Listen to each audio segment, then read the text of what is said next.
여러분 이렇게 만나서 반갑습니다. 이명규 목사입니다. 오늘 제사장의 옷이라는 제목으로 함께 말씀 나누도록 하겠습니다. 레위기의 핵심 주제는 어떻게 하나님께 나아갈 것인가입니다.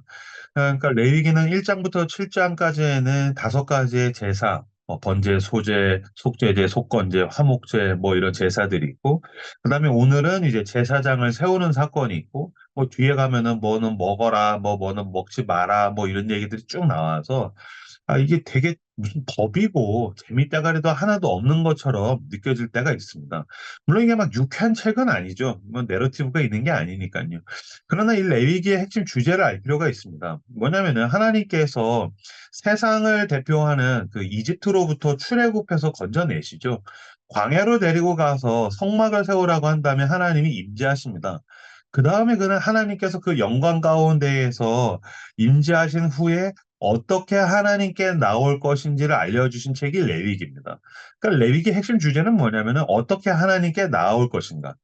마찬가지로 그럼 레위기를 통해서 우리가 묵상할 수 있는 것이 무엇입니까? 레위기에 있는 하나하나 메시지와 교훈을 통하여서 하나님께 나아간다는 것은 이런 것이구나. 하나님과 연결되는 삶이라는 것은 이런 것이구나라는 것을 깨달을 수 있다는 것입니다. 그래서 앞부분에 레위기 1장에서 7장까지는 이제 제사에 대한 게 나오고 제사는 이론이지 않습니까? 왜냐면 아직까지 한 번도 제사를 드려본 적이 없습니다. 그래서 이제 제사를 드리기 위해서 제사장을 세우는 일이 레위기 8장에 등장합니다. 근데 제사장을 세우는 일이라고 이제 이야기를 하면 여러분 가운데 아마 대부분들은 오늘 아침에 이제 규장 가피풀에서 설교 듣고 좀 말씀으로 은혜 받으려고 했는데 왜 제사장 세우는 얘기를 해? 좀 내 삶에 와닿는 얘기를 했으면 좋겠는데 라고 생각을 하실 수도 있을 겁니다. 아닙니다. 베드로전서 2장 5절 말씀 제가 읽어드리겠습니다. 너희도 산돌같이 신령한 집으로 세워지고 예수 그리스도로 말미암아 하나님이 기쁘게 받으실 신령한 제사를 드릴 거룩한 제사장이 될지니라. 지금 뭐라고 합니까? 베드로전서에서 거룩한 제사장이 될지니라. 그러니까 여러분, 개혁교회의 핵심 가치는 목사가 제사장이 아닙니다. 우리 모두가 제사장입니다. 그러니까 제사장은 어떤 사람입니까? 세상과 하나님을 연결하는 사람입니다. 만약에 당신이 비그리스도인이라면 당신은 제사장이 아닙니다. 그러나 만약에 여러분 중에 누군가가 예수 그리스도의 십자가의 은혜로 말미암아 하나님의 백성이 되었다면 그리스도인이라면 당신은 왕 같은 제사장입니다. 그래서 베드로전서 2장 9절에서는 너희는 왕 같은 제사장이다라고 이야기를 하는 것입니다. 이 말은 무슨 뜻입니까? 내 삶은 더 이상 사적인 것이 아니라는 것입니다. 나는 더 이상 이기적인 삶을 살 수 없다는 것입니다. 자본주의 사회를 살아가는 사람들이 굉장히 많이 착각하는 것이 삶이 자기의 사적인 것이라고 이해합니다. 그럼 내 삶이잖아. 그럼 내 자유야. 내 거잖아. 자꾸 나 중심으로 이해하게 됩니다. 그렇지 않습니다. 내가 주인 되어서 내 삶을 엉망진창으로 만들어 가고 있을 때 그리스도께서 우리를 십자가에서 죽으셔서 구속, 너는 내 것이다. 나를 사셨습니다. 그럼 나는 더 이상 사적인 삶을 살아갈 수만은 없는 것입니다. 나는 소명의 사람이고, 나는 제사장이고, 나는 왕 같은 제사장으로 부르심 받은 사람이라는 것입니다. 왕 같은 제사장으로 부르심을 받는데 특히 8장 1절에서 3절을 보시면 여호와께서 모세에게 말씀하여 이르시되 너는 아론과 그의 아들들과 함께 그 의복과 관유와 속죄제의 수송아지와 수장 2마리와 무교병 한 광주리를 가지고 온 회중을 회막문에 모으라. 제사장을 세울 때 하나님께서 모세를 통해서 누굴 세웠습니까? 아론과 그 아들들을 세웠다라는 점을 먼저 좀 볼 필요가 있습니다. 뭐 아론이 대제사장인 거 아닙니까? 아니죠. 출애굽기 32장에 보면 아론의 전적이 나와 있습니다. 아론은 어떤 사람입니까? 우상 숭배자입니다. 모세가 시내산에 가서 십계명을 받을 때에 이 이스라엘 백성이 초조하고 불안한 거죠. 왜냐하면 광야라는 곳이 우리는 아무렇지도 않게 생각하겠지만 여러분 만약에 진짜 아무것도 없는 그 사막에서 캠핑을 한다고 한번 생각해 보시죠. 굉장히 막막할 것입니다. 어떤 도적대가 올지도 모르고 어떠한 위험이 올지 모릅니다. 게다가 이 사람들은 주도적으로 주체적으로 인생을 꾸려가 본 적이 없었던 노예들입니다. 그러니까 자기를 이끌어줄 수 있는 리더로서 모세가 사라지니까 야 이게 뭐야 왜 우리를 사막에다가 내던져 놓고서 자기는 사라진가 너무너무 불안하니까 아론한테 가서 뭐라도 만들어 봐. 그래서 아론이 금을 녹여가지고 금송아지를 만듭니다. 그리고 그 금송아지를 에다가 이게 우리를 이끌어낸 하나님이다라고 얘기했습니다. 아론은 누굽니까? 그는 우상숭배자입니다. 그러니까 그 우상숭배자가 지금 대제사장으로서 위임을 받고 있는 것입니다. 그때 모세가 최고급의 대제사장의 옷, 어떤 학자들은 이 대제사장의 옷이 지금으로 가격으로 치면 얼마일까? 그랬더니 뭐 리테일 가격으로 한 10년 전에 2억이었다라는 거예요. 그럼 지금으로 치면 한 5억 정도 되는 옷입니다. 세상에 무슨 옷이 5억입니까? 그럼 뭐 거의 에르메스급인 거죠. 그러니까 이 최고급 보석이 달려있는 대제사장의 옷을 우상숭배자였던 아론에게 입히고 있습니다. 무슨 뜻입니까? 저와 여러분들을 하나님께서 제사장으로 부르셨는데 이게 어떤 조건이나 자격이 충족되어서 시킨 것이 아니라는 것입니다. 아무런 자격이 없는 사람에게 지금 대제사장의 옷을 입히고 있습니다. 만약에 여러분들이 아론이라고 한번 생각해 보십시오. 나는 금을 녹여서 금송아지를 만들었던 그 추악한 우상숭배자입니다. 근데 오늘 하나님 앞에서 모든 백성 앞에서 대제사장의 옷을 입고 있습니다. 모세를 통해서 내게 내 위에 대제사장의 옷이 입히워지고 있습니다. 그때 아론이 무엇을 느꼈습니까? 느끼겠습니까? 하나님, 난 아무런 자격이 없는 죄인입니다. 어떻게 나 같은 죄인에게 대제사장의 옷을 입히실 수 있습니까? 어떻게 나한테 이런 소명을 맡기실 수 있습니까? 나 같은 죄인 구원해 주신 것도 감사한데 어떻게 나를 이렇게 거룩한 당신의 나라의 일들을 나에게 맡겨주실 수 있습니까? 이것은 무엇을 의미합니까? 자격이 없는 사람에게 하나님은 은혜로서 어떠한 일을 맡기신다라는 것입니다. 목사로서 사역을 하다가 보면 뭐 하나님의 은혜로 교회에 사람들도 몰려오고 뭐 여기저기서 젊은 목사인데 인정도 받고 그러니까 저도 물론 이제 이 아침에 피곤하지만 이 규장 가피플 우리나라에서 가장 유명한 이 기독교 출판사에서 설교도 하는 거 아니겠습니까? 그러다 보면 가끔씩 솔직히 말씀드리면 야, 나 정도면 목사로서 좀 훌륭한 거 아니야? 나 정도면 목사로서 좀 괜찮은 것 같은데? 라는 생각이 들 때가 있습니다. 그러니까 잠깐 제가 미친 거죠. 근데 하나님 앞에 나가서 보면 십자가 앞에 나아가서 이 너덜너덜한 이명규의 그 죄로서의 나를 보면 죄인으로서 나를 보면 야 나한테 있는 모든 게 은혜구나. 하나님이 나같이 자격 없는 사람을 참 불쌍히 여기시고 사랑하신 거구나. 나는 여전히 더럽고 추악한 죄인인데 주님께서 나를 불쌍히 여기시고 사랑하셔서 대제사장의 옷을 입히시고 있다. 그렇게 나를 사용하고 계신다라는 사실을 잊지 않는 저 여러분들 되시기를 주님의 이름으로 축복합니다. 4세기의 수도자 중에 아빠 모세라는 유명한 사람이 있습니다. 이 사람은 이디오피아 출신의 흑인인데 사막 수도자로서 영성가로서 유명했는데 전직은 강도단의 두목이었답니다. 유명한 두목이었었대요. 이 사람이 얼마나 잔인한지 원래도 흑인이기는 하지만 너무너무 잔인하고 무서운 사람이라서 블랙 모지스, 검은 모세라고 불렀다라는 거예요. 그 당시에 검은 모세라고 하면 사람들이 막 벌벌 떨 정도로 무서운 사람이었답니다. 근데 이제 정부에서 이 강도단을 토벌하기로 해서 군대를 보낸 거죠. 싸우다가 도망치게 됩니다. 도망치고 도망치다가 사막에 은둔하고 있는 수도사들, 그 사막에 이제 수도사들이 모여서 하나님만 바라보고 은둔해서 수도하고 있는데 거기로 들어가게 됐다는 거예요. 처음에는 목숨을 건지려고 피해 있다가 나중에는 그 수도사들의 겸손하고 소탈한 사랑과 자비의 삶을 보고서 감동을 해서 이 사람이 마음이 열려서 회심을 하게 됩니다. 자기도 수도사로 받아달라고. 그래서 이도 그 사람도 거기서 수도를 하다가 나중에는 이 수도원의 수도원장이 됩니다. 사제로서 서품을 받을 때에 주교가 직접 오셔가지고서 이 사람에게 서품을 줬다라는 거예요. 그때 이 블랙 모지스에게 주교가 이렇게 얘기했답니다. 검은 사람이 하얗게 되었구먼. 검은 모습이었지 않습니까? 검은 사람이 하얗게 되었구먼. 그랬더니 이 검은 모세가 이렇게 대답했답니다. 속은 여전히 검다는 것을 하나님께서는 아십니다. 바로 이 자세가 제사장으로서 살아가는 우리의 자세일 것입니다. 우리의 주변에서는 사실 사람들이 저를 인정해 줄 수 있습니다. 당신을 인정해 줄 수 있습니다. 와, 대단하시네요. 당신의 한 일이 진짜 대단합니다. 당신의 섬김이 진짜 대단합니다. 교회에서 우리를 인정해 줄 수 있습니다. 야, 귀합니다. 그러다 보니까 나마저도, 야, 나 뭐 이 정도면 괜찮은 거 아니야? 라는 생각을 할 때에 이 아빠 모세의 대사. 속은 여전히 검다는 것을 하나님께서는 아십니다. 나는 하나님의 은혜로 제사장의 옷을 입고 있습니다. 라는 것을 잊지 않으시는 저러분들 되시기를 그리스도의 이름으로 축복합니다. 오늘 레위기 8장에 보면은 제사장 위임식에서 세 가지의 단계가 나옵니다. 첫 번째는 물로 씻겼고, 두 번째로는 옷을 입혔고, 세 번째로는 기름을 부었습니다. 그럼 하나하나 무슨 뜻인지 간략하게 살펴보죠. 첫 번째, 물로 씻겼습니다. 레위기 8장 6절 말씀 제가 읽겠습니다. 모세가 아론과 그의 아들들을 데려다가 물로 그들을 씻기고, 제사장 위임식에서 첫 번째로 했던 것은 물로 씻기는 것이었습니다. 이것은 무엇을 의미합니까? 회개를 의미합니다. 제사장은 하나님과 세상의 중재자입니다. 그러니까 사실 사이에 껴있는 존재입니다. 아마 그리스도인으로서 살아가다 보면 답답함을 느끼실 것입니다. 왜 그렇습니까?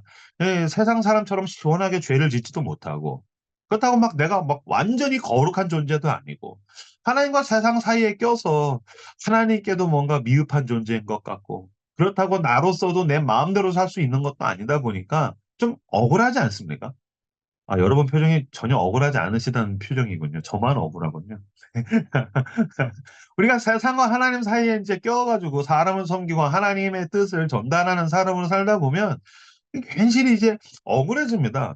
근데 사람이 그냥 내 죄만 놓고서 죄인으로서 살아도 이거 좀 회개하고 온전하게 사는 게 힘든데 남 탓하게 되지 않습니까? 괜히 내가 잘못해놓고 남 탓하게 되고 이러는 게 죄인의 속성일진데 사람을 섬기고 하나님의 일을 하려다가 보면 억울합니다.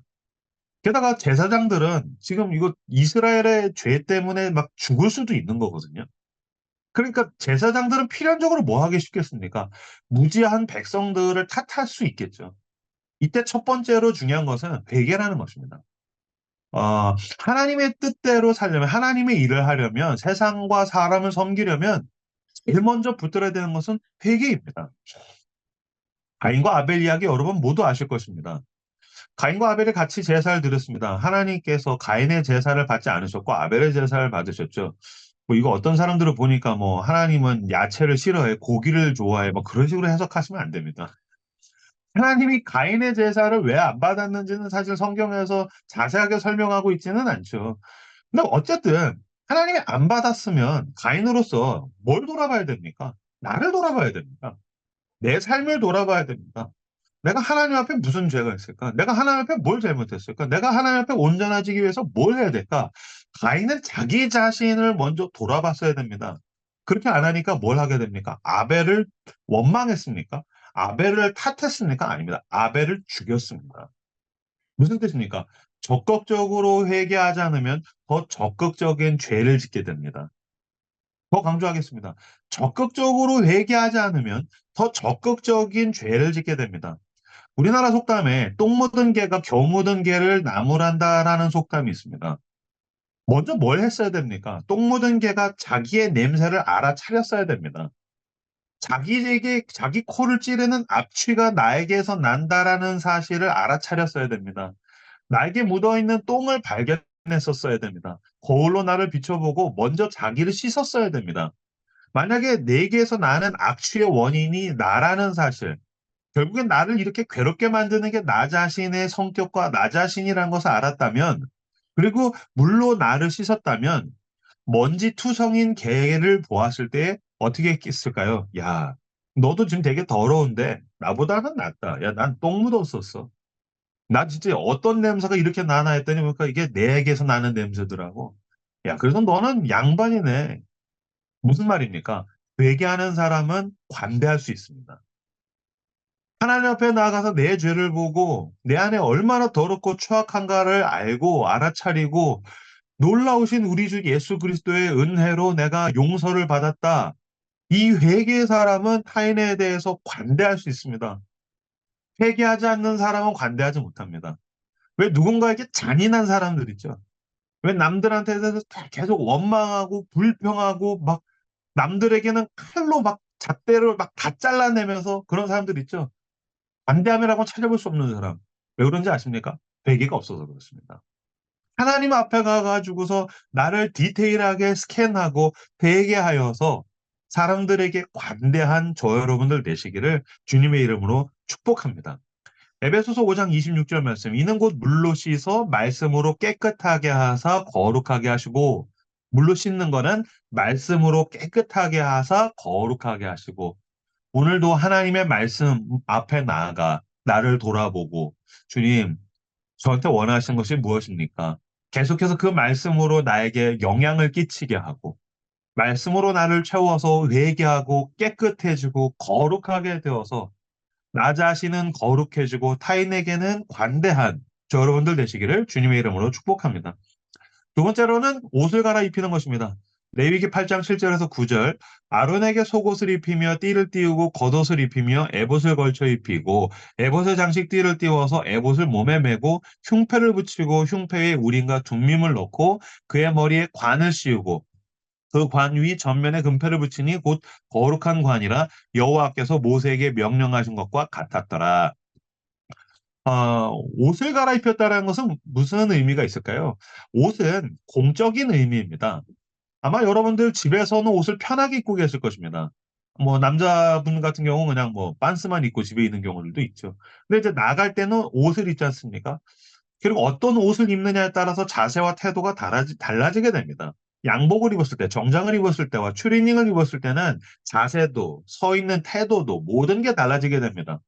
그러니까 옷은 어떤 공적인 뭔가를 의미합니다. 그러니까 여기서 옷을 갈아입혔다라는 것은 성품이 바뀌었다라고 해석할 수 있을 것입니다.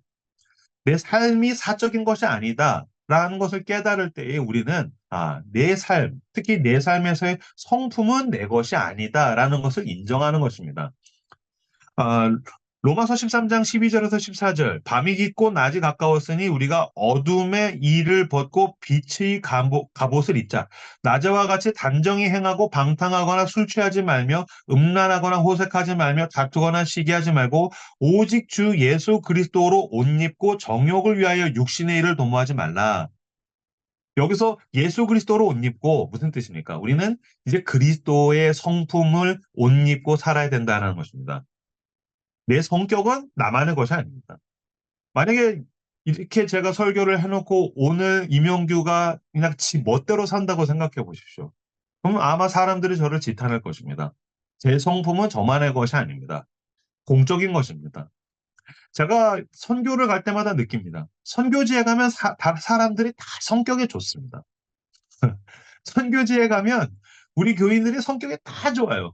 왜 그렇습니까? 선교지에서의 공적인 성품을 입고 있는 것입니다. 주일날 교회에서 보면 다 근사한 인간들입니다. 왜 그렇습니까? 주일 모드로 옷 입고 있는 것입니다. 마찬가지로 그 옷을 계속 입고 있어야 됩니다. 그리스도로 옷 입어야 됩니다. 이것은 위선을 떨라는 것이 아닙니다. 계속 성품적으로 추구하라는 것입니다. 아마 여러분들은 부러워하는 사람이 있을 것입니다. 모델이 되는 사람이 있을 것입니다. 자본주의 사회에서 누군가를 모델로 삼을 때 그것이 돈, 소유, 패션, 성취, 이런 것에만 있다는 것은 안타까운 일입니다. 빈곤한 일입니다. 그리스도인은 그리스도의 성품을 옷 입고 그리스도의 성품을 추구하고 그것을 닮은 사람들을 부러워하고 동경해야 합니다. 그러니까 저건 내 성격이야. 난 원래 그래. 라고 하면 안 됩니다. 나는 원래 죄인이지. 그러나 나는 이제 그리스도로 옷 입고 나는 추구할 거야. 최선을 다해서 나는 이것을 추구할 거야. 실패해도 또 회개하고 또 추구하고 또 추구하고. 여러분 주변에 보면 성품이 근사한 사람이 있을 것입니다. 부러워하십시오. 마음껏 부러워해도 됩니다. 왜 쓸데없이 명품을 부러워하고 차를 부러워하고 인스타그램에서 나오는 그런 외향적인 모습만 부러워하겠습니까? 그 사람, 야, 저 장로님 진짜 성격 죽인다. 야, 저 권사님 진짜 너무 저 웃음과 미소가 너무 근사하다. 그 사람에게 있는 예수를 닮은 성품을 부러워하고 동경하고 추구하여서 예수로 옷 입는 저 여러분들 되시기를 주님의 이름으로 축복합니다.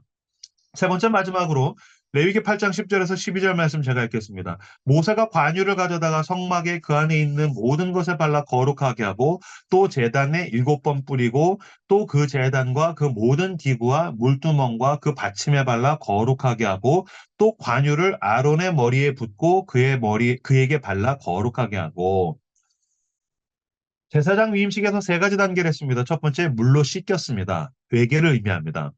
옷을 갈아입혔습니다. 당신은 이제 당신의 성격대로, 당신의 성품대로만 살 수 없습니다. 그리스도로 옷 입고 그리스도의 성품을 추구하십시오. 세 번째로는 기름을 부었습니다. 이것은 성령의 기름 부으심을 의미합니다. 하나님의 사람은 내 성격대로만 살 수 없는 것이 아니라 내 힘으로만도 살지 않습니다. 성령의 기름 부심은 무엇을 의미합니까?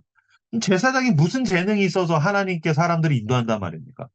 무슨 능력이 있어서 사람들을 그리스도께로 이끈단 말입니까? 우리는 그럴 힘이 없습니다.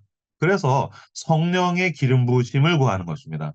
성령의 능력을 구하는 것입니다. 이때 모세가 아론에게 기름을 부을 때 이렇게 우리 그 장로교에서 세례 줄 때 이렇게 물로 찔끔 붓듯이가 아니라 그냥 막 콸콸콸콸 부었답니다. 그래서 막 머리며 수염이며 온 몸에 그 기름, 고급 기름이 막 흥건하게 젖을 정도로 기름을 퍼부었답니다. 마찬가지입니다. 하나님께서 우리에게 그렇게 성령의 기름 부으심을 부으실 것입니다. 저도 그렇고 우리는 가끔씩 하나님, 이 일은 저한테 너무 버겁습니다. 하나님, 내가 이 일을 감당할 수 없습니다. 그래서 부담스러워하고 걱정하고 불안해하면서 내심 이게 내가 겸손해서 그렇다라는 생각을 합니다. 그러니까 일은 되게 크고 나는 작고 겸손하니까 하나님 이거 저한테는 부담스러워요. 저 이거 못하겠어요. 이게 겸손해서 그렇다고 생각합니다. 반대입니다. 교만한 것입니다. 예? 그게 교만하다고요? 예, 맞습니다. 그걸 왜 내 힘으로 합니까? 하나님이 맡기신 일은 하나님의 능력으로 하는 것입니다. 내가 하려고 하니까 불안해요, 두려워요, 버거워요라고 하는 것입니다. 하나님이 맡기신 것은 하나님의 능력으로 합니다. 예, 주님, 이거 내 힘으로 어차피 못합니다. 그래서 그 사람은 그럴 때 그것을 인정할 때 나의 자금을 인정할 때 엎드려 기도할 것입니다. 엎드려서 엉엉 울 것입니다. 너무 두렵다고 하나님이 나를 불쌍히 여겨주셔야 된다고 성령의 능력과 기름 부심을 달라고 그는 엎드려서 간절하게 기도하고 울 것입니다. 그럴 때 비로소 주님께서 내 무릎에 힘을 주십니다. 주님께서 제 무릎에 힘을 줘서 벌떡 일어나게 하십니다. 저는 지금도 기도할 때 엎드려서 엉엉 웁니다. 이게 이제 교회 개척해서 먹고 살려니 불쌍하게 여겨달라고 막 우는 게 습관이 돼서 토요일 날 저녁 같은 때 되면 설교문 붙들고서 엎드려서 엉엉 웁니다. 하나님 은혜 안 주시면 나 내일 끝납니다. 망합니다. 막 기도하면서 울고 울고 울다가 갑자기 진짜 하나님의 성령이 막 능력을 막 부어주신 것 같으면은 엎드려서 막 기도하면서 울다가 갑자기 그 자리에서 벌떡 일어날 때가 있습니다. 아무도 없는 방에서 혼자 그렇게 벌떡 일어나 놓고는 쪽팔릴 때가 있는데, 와, 진짜 주님이 내 무릎에 힘을 주시는구나. 막 이게 온몸에 느껴지는 거예요. 형규야, 일어나라. 형규야, 가라. 막 이런 마음을 주실 때가 있더라고요. 그래서 다윗이 골리앗 앞에 나가는 것입니다. 그래서 엘리야가 바알 아세라 선지자를 향해서 나가는 것입니다. 그래서 예수님이 변화산에서 기도하라고 했을 때 자빠져 자던 베드로가 그 성전 미문에 있는 안진뱅이를 향해서 나에게 은과 금이 없다.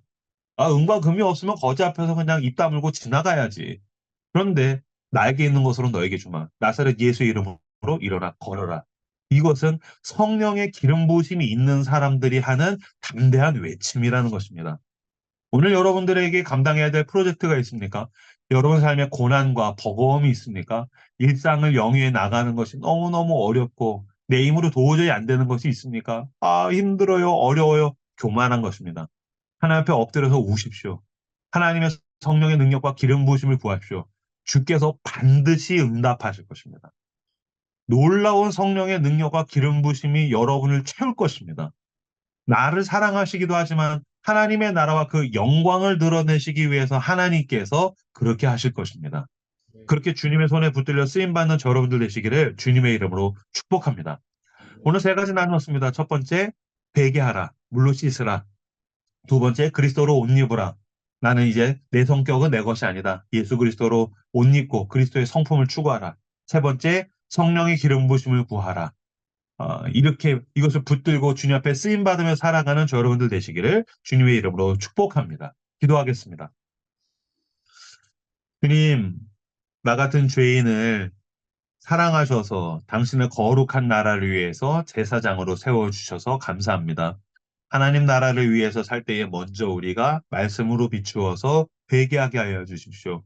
회개하지 않으면 더 적극적으로 죄를 짓게 될 것입니다. 주님, 주님께서 나를 깨끗하게 하시면 그리스도로 옷 입게 해주십시오. 내 성격과 성품은 내 것만은 아닙니다. 이것을 추구하고 그리스도를 흉내내고 동경하며 나아가는 하나님의 사람들 되게 하여 주십시오. 주님, 내 힘으로 할 수 없습니다. 나에게 맡겨주신 일이 당신의 그 나라의 그 의로운 일들이 너무 크고 영광스러워서 내 힘으로는 도저히 할 수 없습니다. 그래서 엎드립니다. 부르짖습니다. 기도합니다. 웁니다. 주님, 성령의 능력과 기름 부으심을 주셔서 나는 작고 연약하지만 당신의 크고 위대한 일을 감당하는 주님의 손에 붙들린 거룩한 도구들 되게 하여 주시옵소서. 예수 그리스도 이름으로 기도했습니다. 아멘.